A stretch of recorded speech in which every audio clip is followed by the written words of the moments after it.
Hello guys, welcome back to my YouTube channel. और दोस्तों, सबसे पहले मैं आपको नव वर्ष 2022 की बधाई देना चाहता हूं। उम्मीद करता हूं ये साल आपकी ज़िंदगी में बहुत सारी खुशियां लेकर आएगा। तो दोस्तों, आज हम बात करने वाले हैं राज कॉमिक्स के टॉप 5 विलन्स के बारे में। क्या कहा? विलन के बारे में कौन बात करता है? अरे भाई, हम करते हैं। हीरोज के बारे में तो सभी जानते हैं, पर विलन के बारे में बहुत ही कम फैंस जानते हैं। तो चलिए फटाफट वीडियो को शुरू करते हैं, इससे पहले कि मेरे शैतान भतीजी आकर मेरी वीडियो में डिस्टर्ब करना शुरू कर दें। तो चलिए वीडियो को शुरू करते हैं। मैं हूं आपका दोस्त बलविंदर सिंह और आप देख रहे हैं FMC एक्सप्लेन।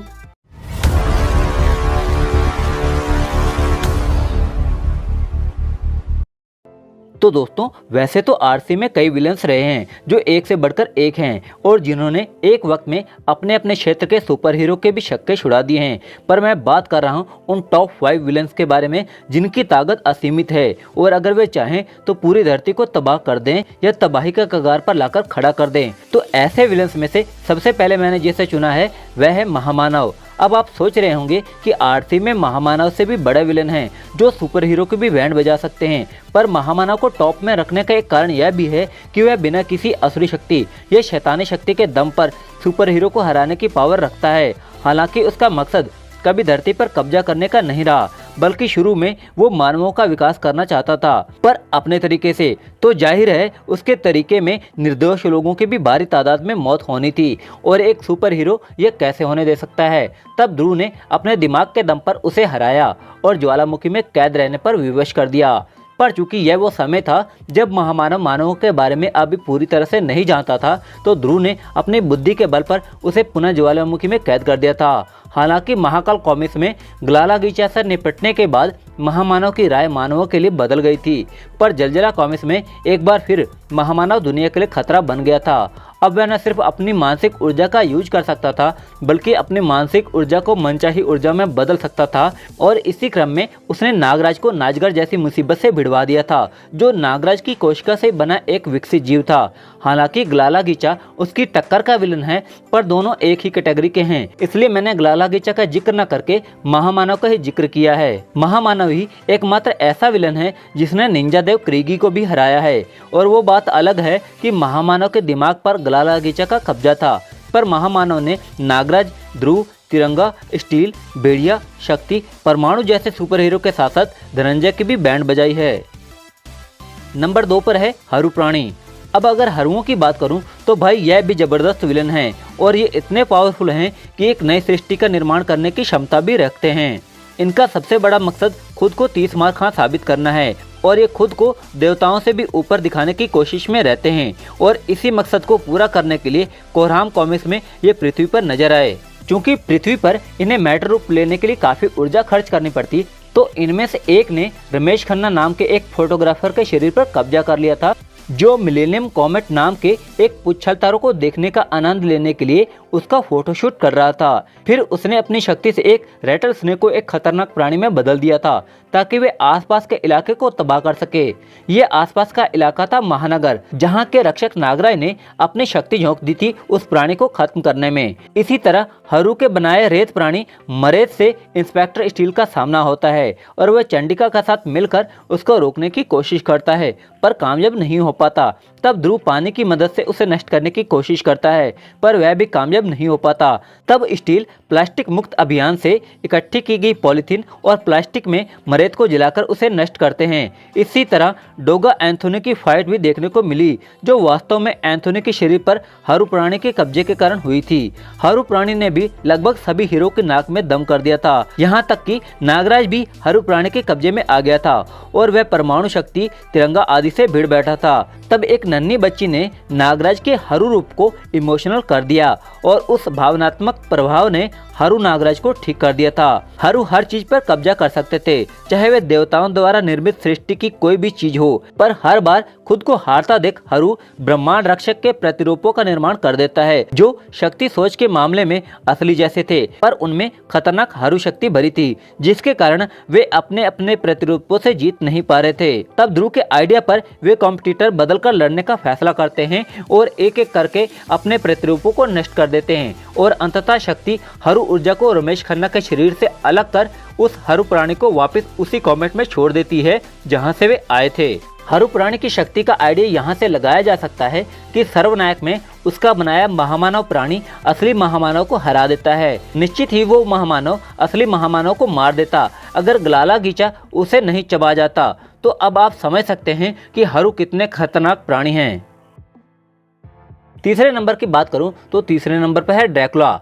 आरसी ने ड्रैकुला को स्टार्टिंग में काफ़ी वीक बनाया था, पर जैसे जैसे उसकी कहानी आगे बढ़ी ड्रैकुला पावरफुल होता गया। वैसे तो ड्रैकुला अमर है और उसे परमानेंटली मारा भी नहीं जा सकता, और अब नागपाशा के कारण ड्रैकुला में अमरत्व का गुण भी आ गया है, यानी अगर उसके बॉडी पार्ट्स भी अलग हो जाएं तो वह फिर से जुड़ जाता है, जैसा नागपाशा में भी होता है।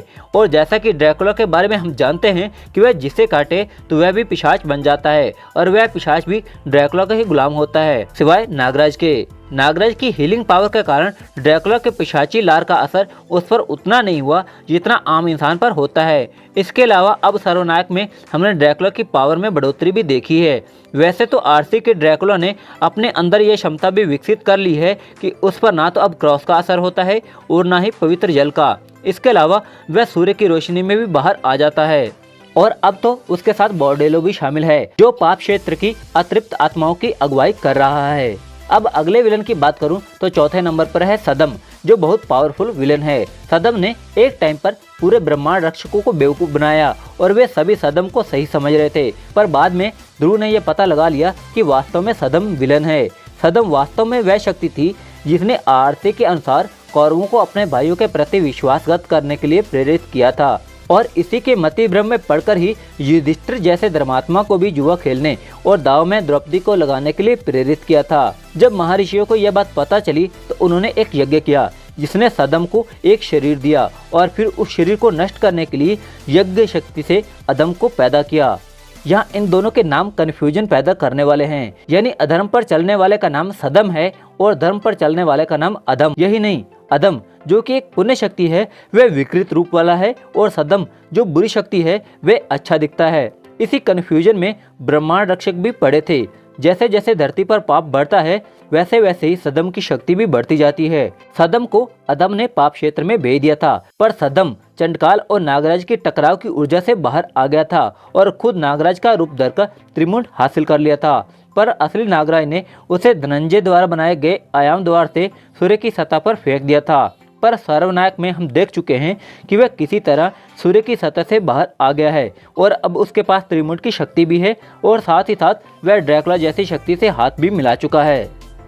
अब पांचवें नंबर की बात करूं तो यह विलन है चंडकाल, यानी पृथ्वी के राक्षसों का अंतिम वंशज, जो किसी तरह अभी भी जिंदा है। वैसे तो यह ध्रुव का विलन है और ध्रुव के हाथों 2 बार मात भी खा चुका है, पर इसकी शक्तियां भी कम नहीं हैं।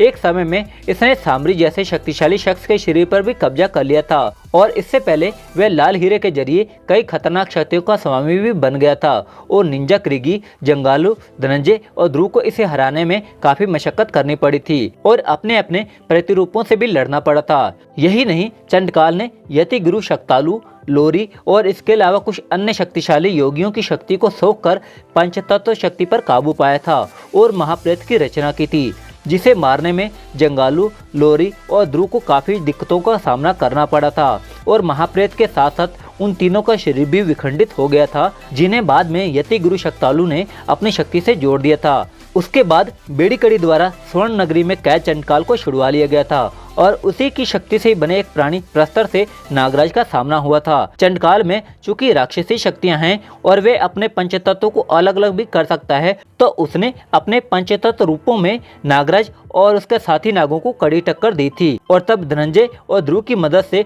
उसने चंडकाल के सभी रूपों को हराया था, और एक बार फिर से चंडकाल को स्वर्ण नगरी में कैद कर दिया गया था। तो दोस्तों, उम्मीद करता हूँ आपको आरती के टॉप 5 विलेन के बारे में जानकर अच्छा लगा होगा। हालांकि मेरी नज़र में ग्रहणों और जादूगर शकुरा भी काफ़ी बड़े विलेन हैं, और साथ ही निशाचर भी। आपको क्या लगता है कि मेरी ये लिस्टिंग सही थी या मैंने किसी पावरफुल विलेन को मिस कर दिया?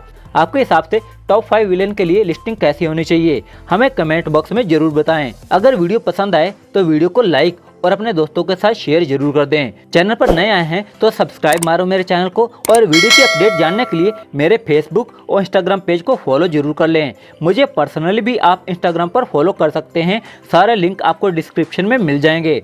तो चलिए मिलते हैं अगली किसी नई वीडियो में। बने रहिए मेरे साथ और देखते रहिए FMC एक्सप्लेन।